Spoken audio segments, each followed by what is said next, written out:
And welcome to the Lowell Planning Board. Agenda for this evening, November 5th, 2007. First matter on the agenda, we have the minutes of the October 15th, 07 minutes of the approval of that meeting. I know we've received some communications by way of emails. There have been some corrections, and we do receive a draft at this point in time. The board members want to accept those minutes at this point in time, or they want to continue it further for comment? Mr. Chairman, if we could continue it for comment. It was just one particular issue on that I just wanted to make sure was addressed, and I don't have the revised minutes unless Mr. Chairman, if I could see a copy, maybe I have a copy of it. That's just the original draft. Is that the original draft? Yeah, that's not the... Yeah, no, if we could postpone it, I appreciate that. So we can consider that in the form of a motion by Mr. Fischett. Motion made and second. We'll continue this to our next meeting, which is 2 weeks from tonight, which is November 19th. Moving along the record, we have no public hearings this evening. We do have a pre-application session. The pre-application session, the following individuals have requested for the planning board to provide a preliminary review of their proposed project at the address listed below. These are not public hearings. Each project will require a public hearing as noted below. The planning board renders no decision nor guarantees any future decision, whether positive or negative, on any project that receives pre-application review. This review process is for the information purposes only. Tonight's project address is 626 Rogers Street. The applicant is Silver Star Realty Management Company. The project is redevelopment service station into retail operation with drive-through window. The zoning is in the RR zone and requires a site plan and a special permit because of the drive-through before the Zoning Board of Appeals. We did have this matter before us as a pre-application hearing at our last meeting, and it's back before us tonight for another pre-application. Can we hear the case for the proponent, please? Sure. If that mic's working, you want to double check that, make sure the green light is on, if you could, please. This is one new plan. What, do you want a new one? These were submitted tonight. You want to share one, or you want to look at them?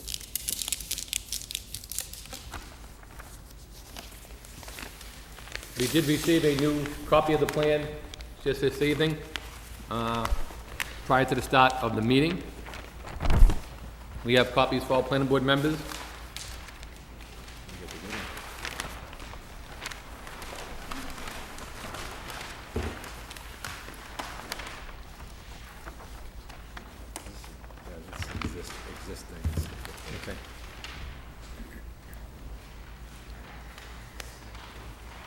Okay. If not, you could use the microphone. Yeah, can you push the bar down? The green light should come on. Does that work? Hello? Yeah. Yep. Yep, that's all set. Okay, that one works. This one's working too? All right. So, My name is Jack Luigi. I'm from Dana Perkins' office, and with me tonight is Mason, who is the owner and dealer for representing Silver Star Realty. As was mentioned, this was before you a couple of weeks ago, and since that time we have made a couple of changes to the plan, and I'll just go through those changes, and then Mason would like to give some testimony regarding the traffic situation out there, and I believe he has other information that he'd like to present to the board. Pending the board's input on this tonight, we'll probably be back at some point with the formal application. Just to quickly review, what he's proposing is a Dunkin' Donuts drive-up at the rear of his property at 626 Rogers Street. We've provided an access aisle with queuing for up to 10 cars. What he also is proposing is that the service bays will be discontinued, and he would have a total of 11 parking spaces available. One of the concerns that the board had was queuing on Parkview Avenue. So what he's proposing is to close this off with a gate and a chain gate. He does need to maintain this access when he gets fuel deliveries. That's how the tanker truck comes in this area, delivers the fuel, and then comes back out. So he would need to, maintain that entrance, but he would have it chained off other than for the fuel deliveries. We've added some landscaped areas. We added a couple of snow storage areas. And essentially what would happen is, I believe, right now there's a conflict, traffic conflict for the Dunkin' Donuts across the street. When people are traveling westbound towards the city, there's sometimes a large queue in Rogers Street for the people trying to make the left turn into that Dunkin' Donuts. This would all but eliminate that, we believe, because they'd just be taking a right off of Rogers Street and there'd be no queue on Rogers Street to get in. Mason, you want to present that information?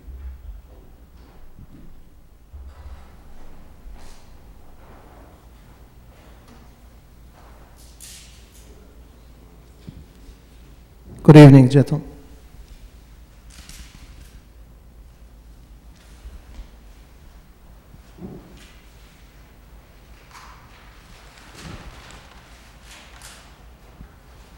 I do not like coloring, but I just colored the plan, all copies, to make it easy for everyone to read and all of us to be on the same page. Looking at the plan, from the last meeting, we had some issues with the traffic on Rogers Street, other issues exiting on Parkview Ave, and also with the amount of land we have for landscaping. So we made some changes to the plan. The green areas, as you see in front of the gas station or where the pumps are, we'll put some green areas there. We'll put green area on the corner of Rogers Street and Parkview Ave, on the Whitehead Ave and Parkview Ave as well. All that green colored areas. This is the landscaping area, and that is more than 5% of what we have on the property. The red colored areas are the parking. We have 10 parkings with one handicap parking spot. The blue colors is the drive-through lane or the drive-through area. It goes from the entrance around the building and from the sidewalk into where the window is, which is the last car behind the yellow area. That fits around 10 cars. And between that car and the exit to Rogers Street, you can fit between 8 to 9 cars in there when cars leave the window. I also have blue lines that will show how the direction of the car is going to be coming into the station, going toward the pumps to get their gas, and then exiting into Rogers Street. Of course, the yellow area is the building. The purple area is the sidewalks. Now, at the exit at Parkview Ave, that's not going to be an exit for the cars coming through drive-through, neither the ones going to be pumping the gas. That exit going to be used just for gas deliveries because the truck is big. When they enter the property, they go between the gas pumps. There is no way they can make a turn to exit back into Rogers Street. So what they have to do is they have to kind of exit into Parkview Ave and then back up into the property again to dump the gas loads. And as they finish, it's really going to be hard for them to make a sharp turn to come into Rogers Street. So we have to have the chain link at the exit for the truck to leave the building. What I did is I talked to my neighbors. I showed them the plan to get their support. I got support from them. I got the borrow list from the city. My attorney provided for me. So I went to the homes. I talked to my neighbors, and I also talked to some of them who comes regularly to the gas station to get gas. I made little kind of supporting documents. They all, it asked them to put the names, their addresses, signatures, and phone numbers. I would like to pass this over. It's more than 100 people on this list.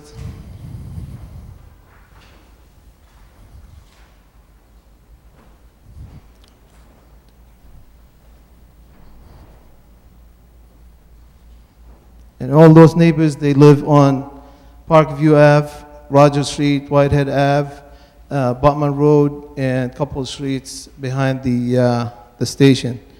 So very much I get my neighbors' support.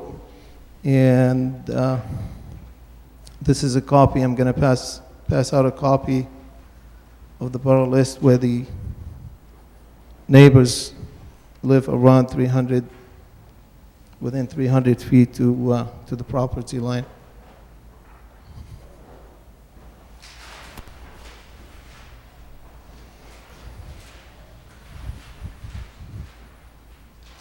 I'm hoping with what I just provided to you, gentlemen, it's going to be enough support or enough proof that the neighbors are supporting me with the project I have or I'm planning to work on.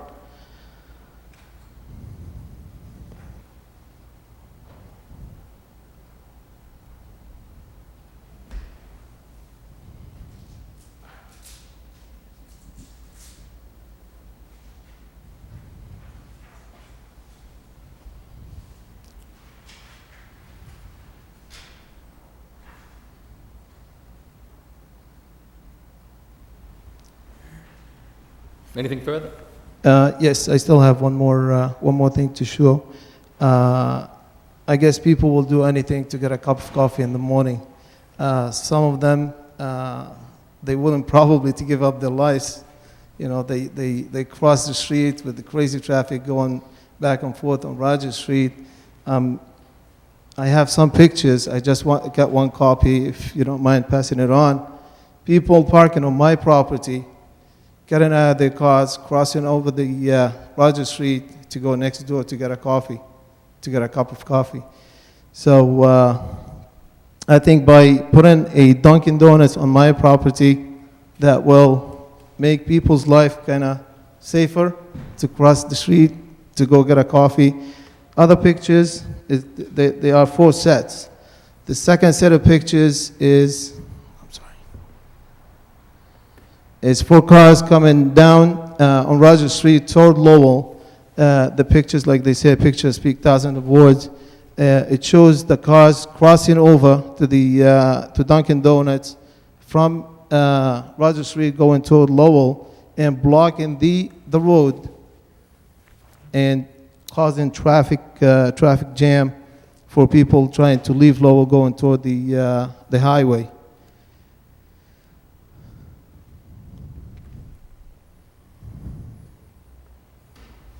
The third copy, very much the same cars crossing over from Rogers Street to Dunkin' Donuts going toward Lowell. They come in off drive-through, going back into the same direction where they came out of, which is going toward Lowell again.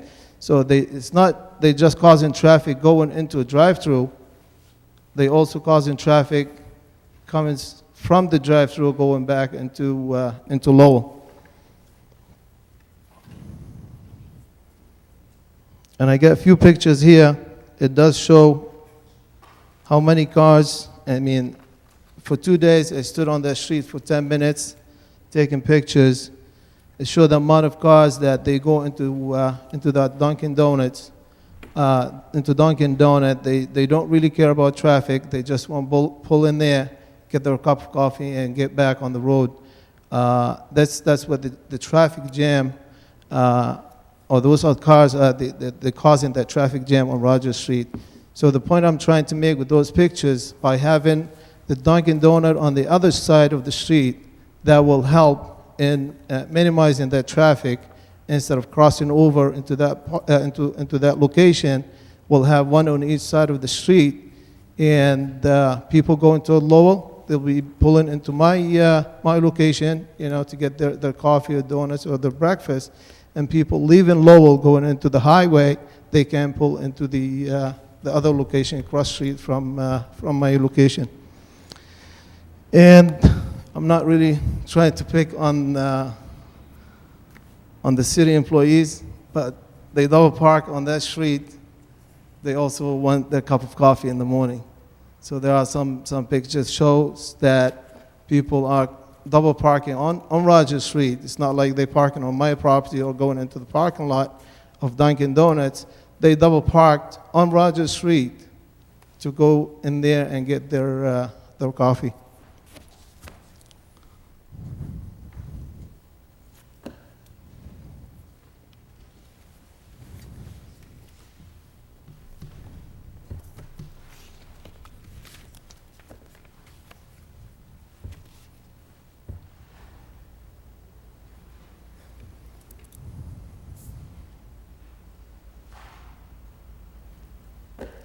And regarding the landscaping, I'm willing to work with the city engineer to pick the right plants, right trees or bushes, to plant them in front of the station, on the side of the station, something to stay green all year long, to improve that area, the view of the area. It's an old building, like I stated in the last meeting, or the first meeting I was here. It's an old building, it's tired building, the location. Doesn't matter how much you try to clean it, it's a garage.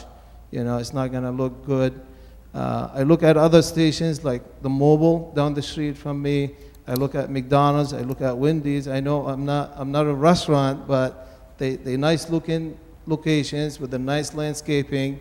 You drive by there, you love looking at those locations.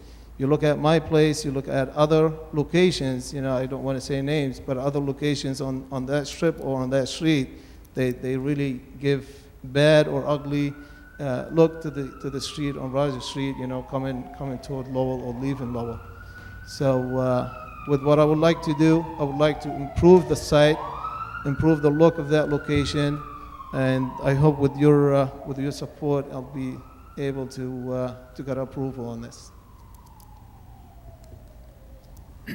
Thank you, sir. Anybody else want to speak on behalf of the applicant?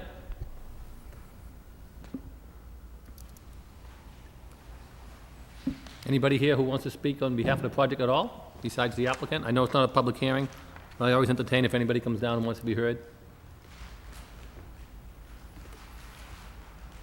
Anybody want to speak either way? Or either for or against it, anybody from the public? Hearing none at this time, I'll open up any comments from any board members.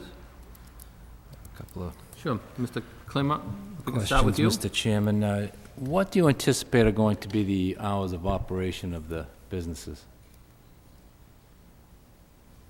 We're anticipating to go from 5 o'clock in the morning till around 9 or 10 o'clock at night. That'll be for both the gas and the Dunkin' Donuts? Gas, Dunkin', yes, and the convenience store. And typically, when would you expect your gas delivery to come in? Right now, because we do not have the drive-through, Right. usually we get it any time of the day or night. With having the drive-through and the traffic going on this direction and having this exit, leave it open just for the gas deliveries, we're gonna try to get the load, we will start scheduling the gas deliveries after hours of operation. Okay, so you'll be able to schedule the gas to come in Yes, after we the can drive-through schedule is any shut? time of the day or the night. Okay. Now, you're showing 4 pumps on your plan, and you'll Yes. be able to, those are going to be accessed just in one direction, correct? In one direction, yes, Okay. And you'll be pumping from either side of the pump, just in the one direction? that's correct. Okay.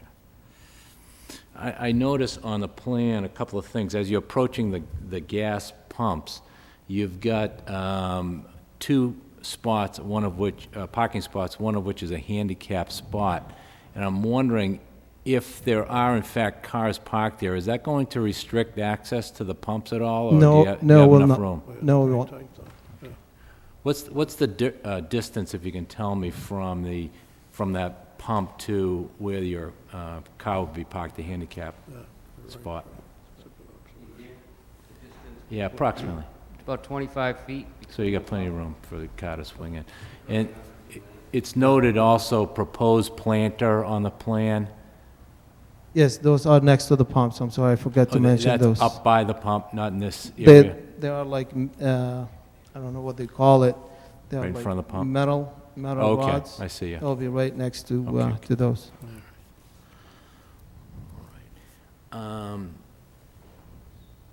Has the queue changed in the amount of cars from the time of your original plan? No, we still have the same number of cars, 10? yes. Okay, do you know what the queue is across the street from you?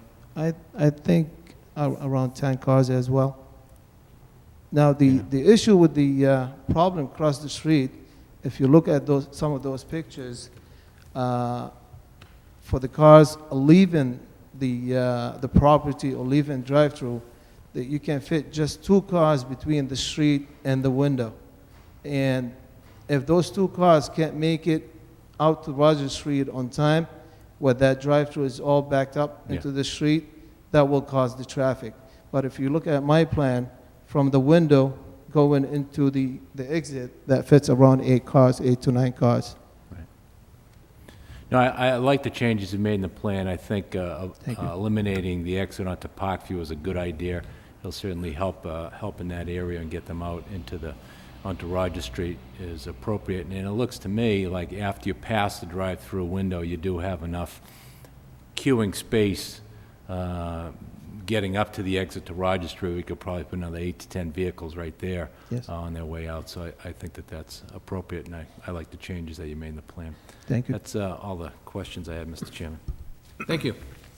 I have just one comment. Go ahead, Rich. I think it would be wise if we sat down with the city's traffic engineer.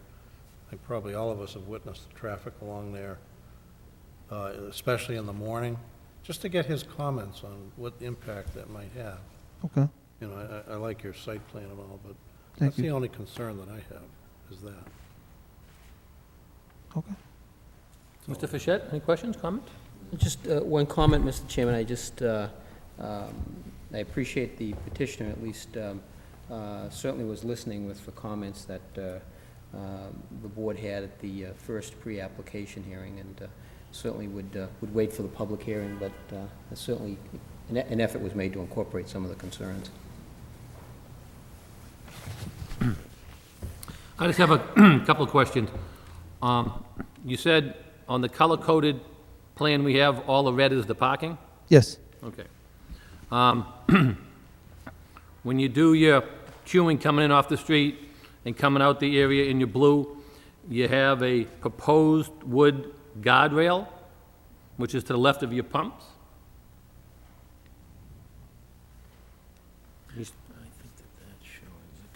no, the wood guard, I'm sorry, they didn't change that.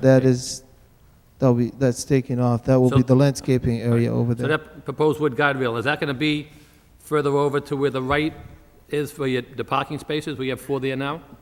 Yeah, it was proposed to be in front of those parking Okay. spaces so they couldn't access out into Okay. Parkview. Okay. That's Like- all paved right now. Right, okay. That's why I just want to make sure. So your red parking spaces that, let's say, are the ones that face Parkview.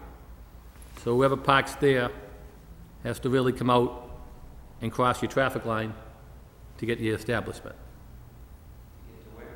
Your establishment, you're either, come right out and walk right through the queuing line. So you're gonna have to come out, watch out for the cars coming from Dunkin' Donuts, watch out for the cars coming through the gas pumps, alleviate all those cars coming at you, and hopefully make it successfully over to your building.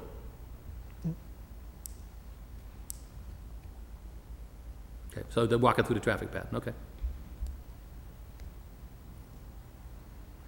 And on your truck delivery, you're gonna try to do that, you said, at hours where the business isn't open, so you don't have the truck delivery cutting through your traffic pattern as well, That's correct. okay? Now, see in the bottom of our plan, we have not an exit, so this is gonna be basically these two red pillars, with lights on to Yes. stop cars from going out that way? That will be, that will be the gate for the, Okay. to the exit.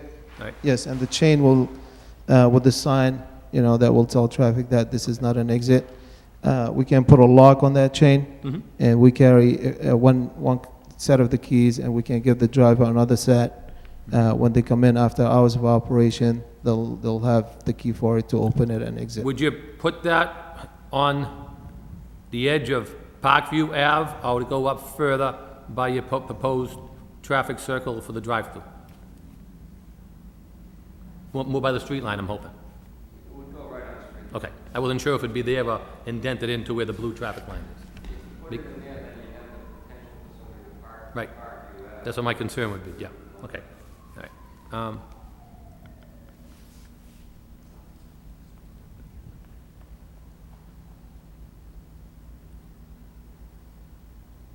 So you will have,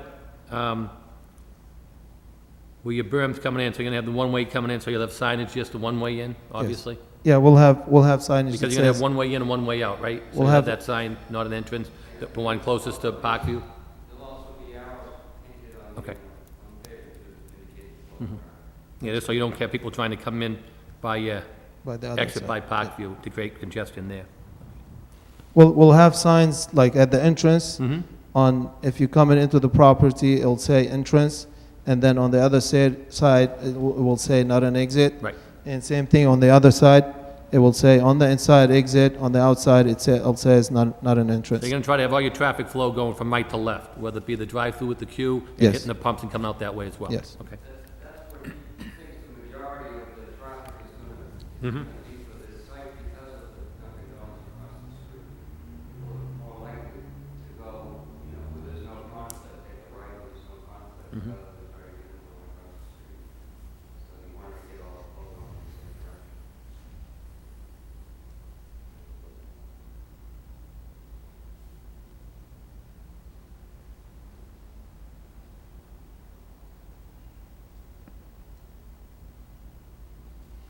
Is the brown box to the left of the proposed cooler, is that the That's the dumpster. dumpster? Okay, that's what I thought it was, I Yes. wasn't sure, okay.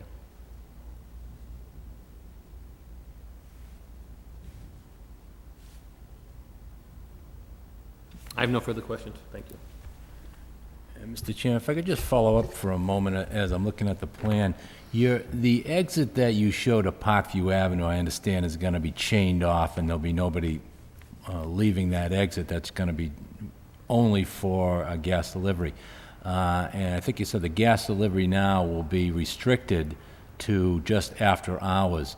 I'm wondering if you might utilize that area that would be an exit to Parkview Avenue then for a couple additional parking spaces, stripe them for parking spaces, and bearing in mind that, the cars are going to be gone by the time your delivery trucks come in, so you can squeeze a couple more spots in there. Sure, we can do that. That might be a good idea to give yourself a couple extra. If you find that it ends up being enough, it'd be nice, in my mind, to eliminate the parking areas you have right in front of the pumps, because that might be a bit of a tight squeeze, but I would leave it in for the time being, put a couple more parking spaces up here that'll only be utilized, obviously, during business hours, and it's always nice to have a couple extra parking spots there. This is a very similar layout to the mobile station in Andover across from the IRS. Yeah. They don't have a drive, but they have Dunkin' Donuts in the building. There's parking to the right of the building, there's parking to the left of the building, and they have to cross over that, the traffic that comes out from the pumps. So it's a very similar type setup, and it seems to work there. One thing you might be able to do there, just a suggestion is, if you put a speed bump in where they're crossing, to cut down the flow of the traffic rate for the pedestrians crossing, just an idea. That would help. And people are gonna come out, they get their, 'Cause that's- they get that's their not jive, good. take the first sip of coffee, accelerate, and boom. Sure. Once the coffee kicks in, they'll probably step on the gas. The other thing, as Attorney Clement mentioned, if you do add that parking, sometimes you might just be able to put in as employee parking, so your employees will be there, so you know they won't be stuck there, and you have access to move those cars any part of the day. That is a good idea. And if someone does come, you know, for delivery or whichever, at least We can- those cars are not locked there. If Definitely. someone drops somebody else off, picks somebody else, they go somewhere, you come back and, Sure. but if you That's a need great employee idea. parking, it might be a Yep. place to put one of the employees to park there, or yourself, whoever's maintaining the building, and you know you have access to moving that car at any time. That is a great idea. Just an idea, Yeah, you know, great idea. because that way it does free up the other site, you know, the Sure. other parking spaces. A lot of times when we have these public hearings, people say, you have all these parking spaces, but how many employees are gonna fill them first before the customers get there? Yep. And you do want to have some parking for your garage for the people who pull up who need the cars, because then you have to have them pull in the garage anyways. So you still, no, you're not keeping the bays anymore, I'm We're sorry. not- That's right, the bays are gone, that's right. That's right. But some people do like that they pull to the front and want to, you have to walk in instead of have to walk as. Well, it's going to be, I mean, the people are going to be parking on the front. There is a sidewalk there. Right, You know, it's going to be wide enough for them to walk on. Also, Okay. it's going to be handicapped access as Yeah. well. but people are probably going to go those parking spaces first because they're the closest. That's just human nature, they Yep. pull up to the True, first parking true. space. Yeah. True. And that's why it becomes difficulty sometimes to enforce that handicap. A lot of people just think, oh, I'll only be a minute, and then the poor handicapped person comes up and True. who really utilizes it, really needs it. I have no further comments. Any other board members have any further just ha- discussion as a result of what we discussed? I have one question. Is there a service entrance to the building? A service interest? Yeah. What do you mean? Like for whoever dropping off the donuts, picking up that kind of stuff, bringing the Yeah, you supplies know, in? bringing in and out supplies. Do you have a separate entrance for that? No. Will be come the to the same, front door? It's the just through same front entrance. door, Okay, Yep. that's all I have.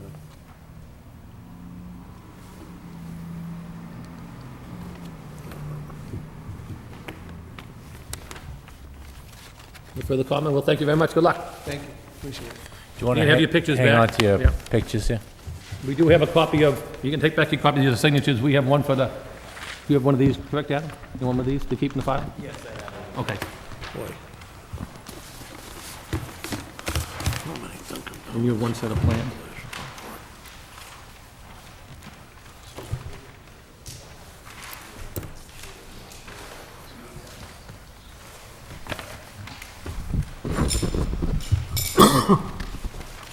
You can pick these up, yeah, because we have one copy here, and you take these plans back as long as we have one copy on file, okay? Good luck, sir. You're welcome. Yep, you can take those. We have an original, yeah. We keep original with the planning staff. Sure. Good luck. Thank you very much. Good luck. Okay, good luck.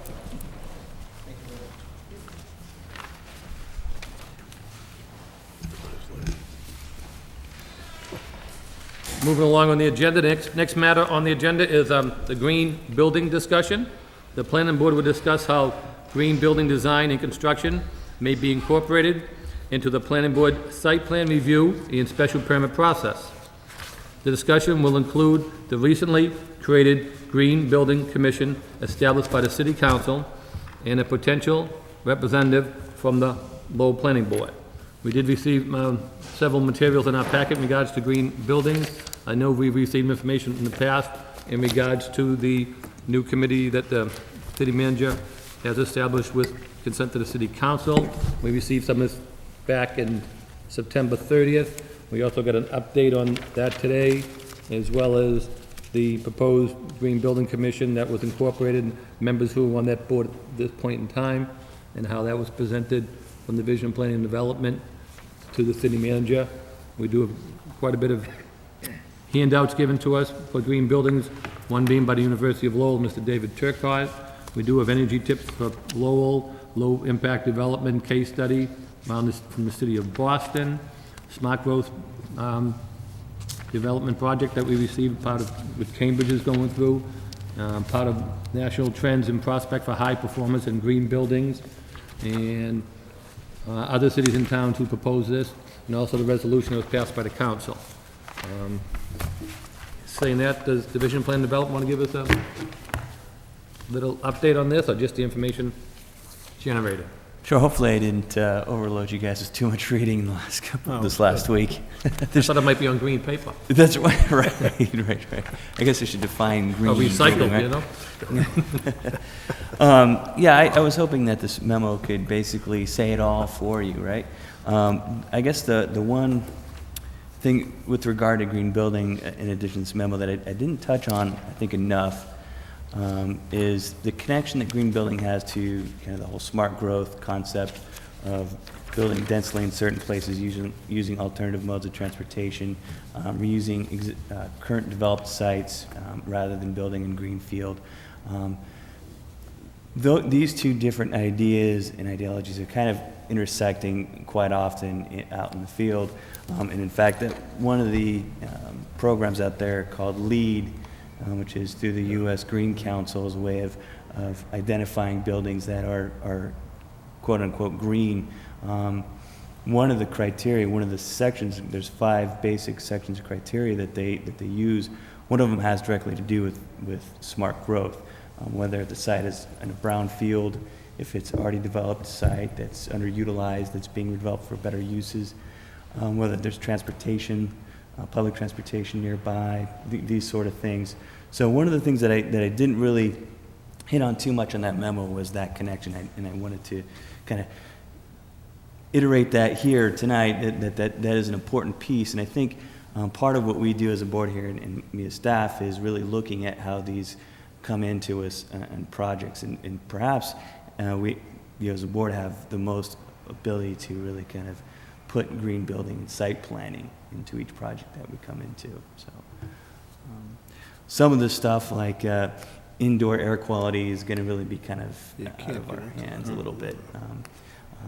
Choosing, telling what kind of paint to choose is going to be a little difficult. But with site selection and site planning is, I think, the greatest ability the board's going to have to affect the projects as they come in. So I think you did a good job, excuse me.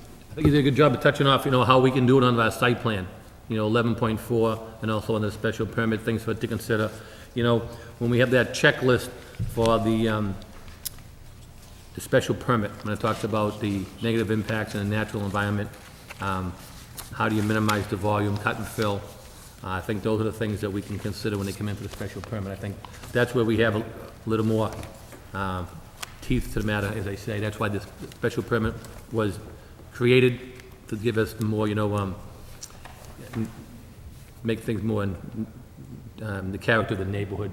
And this year, I think, when we have developers coming in, I think a lot of people look past that process and they go to develop things. It's just like everything else, the way you used to do in business, But it's nice to see things be coming out now where things are more energy conservative, whether it be, solar energy or things of that nature, which a lot of builders, I'm sure, just used to cut and paste and put up like they used to do. Yeah, exactly. Especially if you come into a new, nice development of a decent size, it can really have a positive impact on the environment, as well as their prospective clientele who are going to look at this kind of stuff to cut down their energy uses. I mean, you talk about just in your daily life, looking at gas going up 12 cents in the last 2 weeks, what heating oil is going to be this, winter. People look at it and say, I might pay a little more up front for my house, but it's going to cut back on all these other additives I have, and it might be more of a selling point, I think, because the environment's actually coming to that now.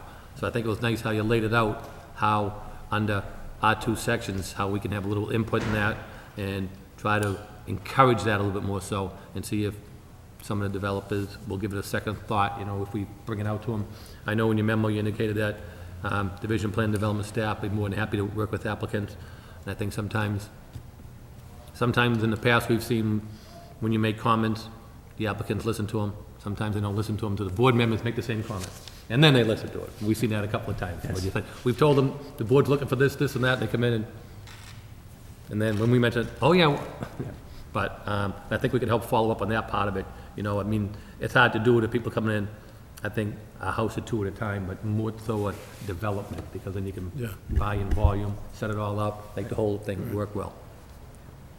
But I thought that was helpful how you tied it into our zoning code, because the question is, what can we do as board members? Yeah, well, I think that's an important point. I think when you hear a lot about green building, you hear about solar panels, vegetated swales for stormwater management, and these are they can be the more expensive, the more technologically advanced pieces of green design, but at the core of, I think, site planning and things that have been done probably since the 15th century that in modern times we have kind of gone away from because of technology and cheap energy, such as siding a building to be facing south. You can use the solar from the sun, heat from the rays to heat your house. So these things that the board can do when looking at projects when they come in, you may not be able to tell a developer or an applicant to say, well, why don't you move the building this way to capture all the rays? But site planning at its base, there's little tweaks and little twinges that we can do at the board that, even though it's not adding a solar panel to the roof, these little changes can actually, in aggregate, make a big difference for the city. Sure it can. Any of the board members have any questions on what was in that packet? I have a couple of things. Sure. Aaron, I think you did a good job putting this packet together. I found the case studies here, particularly the Genzyme in Cambridge and the Boston City Hall examples of what you can do with plantings and different aspects of smart growth and green buildings. That really was very clear. It was helpful. Reading through this material, there were two areas that I saw some opportunity. One is certainly water management systems, and we see that a lot now where there's impervious area on site plans, and trying to reduce that through, landscaping, basically, different types of things. We can address that right now, and I think as a board, we just need to talk about it and ask questions in that regard. The second thing I saw opportunity for, particularly when it comes to alternate energy and particularly solar energy, is if you have a development, whether it's a building on a lot or a series of houses, how those houses and buildings are oriented on the lot to get the most sunlight both in the winter and the summer is a consideration. And I don't know how you incorporate that into the site plan review, but that's something we could latch onto somehow. It definitely depends on the site. If you have a very urban site where you're building an existing street pattern, it can be difficult to change the orientation of the building. But if you're dealing with a subdivision, for instance, and there's a little bit more room to maneuver, and they're laying out new roads, you may not be able to require them to be south-facing, but it can be part of the discussion. I think this being a public hearing here and having applicants come up and talk about, and they're getting professional people here giving recommendations on how to improve their site. I think it's very helpful to bring it up and have that as a part of the conversation. I think, just one other comment, whether a developer is putting in, say, a dozen homes somewhere, and if they're oriented properly, if the site will allow you to, move things around a little bit, if he doesn't want to, if a developer present day doesn't want to incorporate solar energy into the development, if it's laid out right, then sometime in the future, others will have the opportunity to do so at in an optimum way, which is a selling point for the real estate. Yes. So That's absolutely one of the things that going through this and kind of trying to accumulate some of these articles and references for you. The Building Momentum article, I thought, actually touched on it quite well. Is some of the economic benefits of green building is really starting to come to fruition now. I think 5 years ago, even when I started school a couple of years ago, it was really the economic arguments seemed a little flimsy. It was more of kind of we're trying to work towards that. But if you look at a building's life cycle cost rather than the upfront cost, we can really see economic benefit now. And going to your point, Richard, I think, and it actually points out in a couple of case studies there that if you build energy efficiency into a building, whether it's solar orientation, solar panels, better windows, what have you, it actually has shown that there's greater value in that property. So, and I think, like you said, just start the discussion, make these points out. Staff is willing to have that discussion a little bit deeper with applicants that over the long term, especially now that the market's a little rougher than it was a year and a half ago, there's little incentive to improve and add these benefits to the developments. Well, as we'll see this winter, there's a lot of cost pressure, energy-wise, and, Right. you know, it's just good policy. If I just may add, and I actually discussed this with several builders, and I know when Mr. Turcott was, I actually hooked him up with the Builders Association so he could get some material out to them, but I think this is going to be a process of really educating the public so that the perceived value is there, because in speaking to the builders, they're happy to do it if people are willing to pay for it. true. And that's still, I can tell you, as of 2 years ago, was still an issue, because I was talking to several builders, and they'd be happy to do it, but it really does come down to economics. That's how they make a living, and you know, there has to be a perceived value to the consumer. And we can talk about the long-term value, but let's face it, we just talk about a drive-up window because it's instant. You want to see it, you want to get it, and you know, so it's to pay up front for energy efficiency that over the lifetime is going to give you a savings. You know, a true economist thinks that way, but the average household doesn't necessarily think that way. So I think it's going to be, you know, obviously the municipalities, I think, are taking a leading role in this in Boston, and you know, at least municipal buildings are requiring a lot of these standards. But I think it's going to be time. You know, when I go back, you think about 1970s with the energy issues that we had, and I was seeing homes built around here facing solar south and taking advantage of that, and then that went right out the window as soon as oil prices went down. So everything's cyclical. Maybe the timing is just right to start addressing this. You did a good job with the packet, by the way, Aaron. That was very, very good. Very good. Yeah, I think that's a good strategy, Jerry. And one of the things I think the Building Commission, the report that Mr. Turcott put out, I think really stressed the city being a leader in that, and perhaps the University of Massachusetts at Lowell too. I mean, you're right, that both of those organizations, entities, are kind of required to think in longer terms. It's almost the city's duty to think longer than 25 years. And I think what can bear out of that really well is the educational piece. We can see it on the ground here working and saving the city money, and we can maybe walk people through. And then it also creates a market. As there's more need, as the city starts putting on, if they did a green roof, for instance, at City Hall, at least at the JFK Center, this may be difficult here, but just on the JFK side, if they put a green roof over there, UMass Lowell does, you start to build a market. There's then people here, engineers, builders who are very conversant in it, and it starts to build efficiencies into it. So I think it's a very good point, and that hopefully that's something we can do as a city.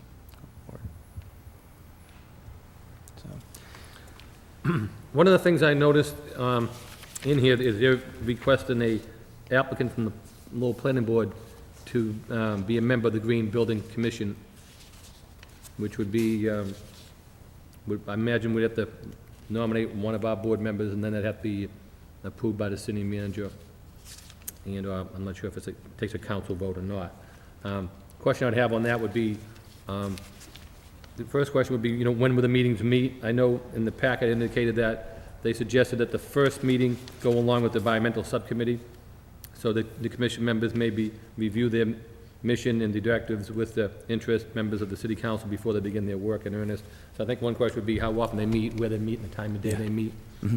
Whether they would always meet with the economic subcommittee, environmental subcommittee, I'm sorry, or would it just be the first time? So I think that'd be something that obviously a planning board member would want to know when they meet, or whether they've even established their times and places yet. Maybe they don't. I can answer some of that right now. The commission will be meeting on their own. They won't be meeting going forward with the subcommittee. It'll be a separate meeting once a month. There has not been a time specified as of yet. We're working on the first meeting to be the end of this month, the week after Thanksgiving. We don't have a day nailed down yet. I'm going to be going forward as the staff person, kind of supporting, doing research and that sort of thing. But it would be once a month. Okay. And I believe the city manager is actually held, if there's a planning board member who's interested, there is a space open in the Okay. commission, so it's pretty easy if anybody's interested to Okay. jump in. So that'd be something that we could consider with board members, whether, if somebody's interested in that. You know, I know Mr. Gender's not here either, I don't know if Yes. he's might be interested. willing to consider that, or if anybody else is interested in that. So maybe what we could do is we'll just put it on the agenda next meeting for old business. Okay. If anybody shows interest at that point in time, we can discuss it amongst ourselves, and also give Mr. Chairman an opportunity whether he'd be interested or not. Are we gonna appoint him in his absence, like they usually do to me when I first started? Oh, you know, you say, okay, anybody interested? Yeah, we nominate who's never not here tonight, but if he's interested, I'm not sure if he is, but obviously, if he's not, if anybody else who's present here tonight is interested, will give us a chance to think it over and make a determination with the full board. That shouldn't run into any time restraints with you, because you say it's gonna be the end of the month when we meet in 2 weeks. Yeah, I don't think there's a huge rush, and it wouldn't be a problem if there was a member who was interested. Yeah. Or if If they missed anybody, the first meeting, I don't think that's an issue. if anybody is interested, they can let us know ahead of time, and we can make, you either speak with me as the chairperson, and I can forward the information along to Division of Planning and Development if somebody is interested. But I think, basically people would say, when does it meet, see if I can fit it around my schedule, it's usually the question, but maybe once they have their first meeting, that'd be something to try to accommodate all board members as well, so. So on that matter, if we could just table that, and we'll put on for old business next time, if anybody's interested, then we'll either see if anybody wants to come forward and be nominated as representative from the board. Any further discussion on the green building discussion?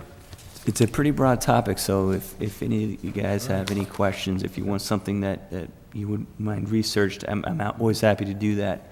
So if provide anybody has the any questions, they can packets. contact you directly? Yep. Okay. We all know how to get a hold of Aaron. Thank you. Moving along, the next matter on our agenda is old business. We have a letter of credit release, the Enchanted Forest at 1415 Varnum Ave. The board will discuss the release of the letter of credit being held for the enhanced forest subdivision. We did receive a updated email that was given to us prior to tonight's meeting in regards from the City of Lowell Engineering's office, indicating what work may have to be done and what was completed. Talking about a sign should be up by the end of the week. Mr. Chairman, if I may, there was, I was somewhat involved in this process, this project, when it went before the boards.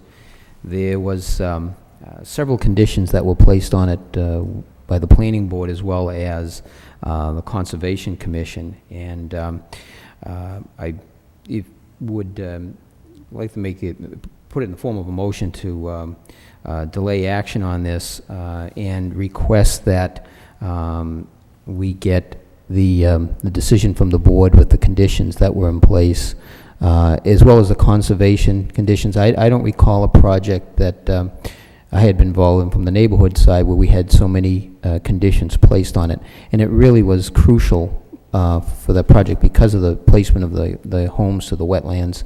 I did go by there today. They had the no salt signs up. I did notice that. And then there was also some issue with the access to the forest and some of the visitor parking. And I just, because there was so much involved with this, this is only the second planned residential development that the city approved. The first one was the Julian Steel. And, there was an awful lot surrounding this that I just want to make sure before we would sign off on that we'd have a chance to review those conditions, Mr. Chairman. Okay, motion made. Anybody want to second that motion? Second. Motion made and second. All in favor, say aye. Aye. Further discussion? So Aaron, if we could possibly pull up the minutes from the meeting with our conditions, if you could? Yeah, no problem. And if you could, email them along to us, and that way, and if we have any questions, we did receive the notice here from Joe Caddy from the engineer's office. We can speak with him directly if we have any questions. And if you could possibly, do you have any problem getting the conservation ones? That shouldn't be a problem. That's easy for you to pull up? If you could just send those over to all board members, and we could follow those up, and that way, if we have any further discussion, we can speak with the engineer's office, as well as communicate with each other to see if those conditions have been satisfied. And then, if we could just put it on for 2 weeks from tonight. Would that be satisfactory, Jerry? So we can put on for that night to just to make sure that, we double check it, and if we have any questions on any of the conditions, that way just to double check that everything's in line before we sign off on it. Any further questions on that? No? Okay, so that motion carries. Moving along, we have matters that are what we call other business. We do have a report in our file from A&R reports, which are 2 matters that came for us, which stand for approval not required. 2 matters were before the Division Plan and Development. They did sign off on those matters. We have that letter in our packet. That's for communication only. We do have notices from abutting towns. I'll entertain a motion to place on file. Mr. Chairman, I'll make a motion to place notices from abutting towns on file. Second? Motion made and second. All in favor, say aye. Aye. Aye. General correspondences. I don't believe we have any in the packet tonight. Then we have the Zoning Board of Appeals legal notices. We do not have any for, to comment on for the next meeting coming up. So therefore, there's none in our packets for us to make recommendations on for this evening. The next matter will be further comments from planning board members. Any of the planning board members have any further comments regards to any of the matters that are pending before the board or future issues coming up? Just have a question on the December meeting schedule. Sure. What are those dates? We only have one in December. It's going to be the, 17th? I believe, yeah, it is the 17th. Okay, there's only one. Yeah, All right, I didn't 12, see 17, it. yeah. We have- Do with the holiday schedule, we're on for the 17th. Yeah, Okay. okay. If we have no further comment, the only thing I would like to indicate is, tomorrow is November 6th, which is city elections. We have a lot of good candidates on the ballot, so hopefully people will get out and exercise their right to vote. And saying that, I'm entertaining a motion to adjourn. So moved. We have adjourned. Good night, everybody. Thank you very much.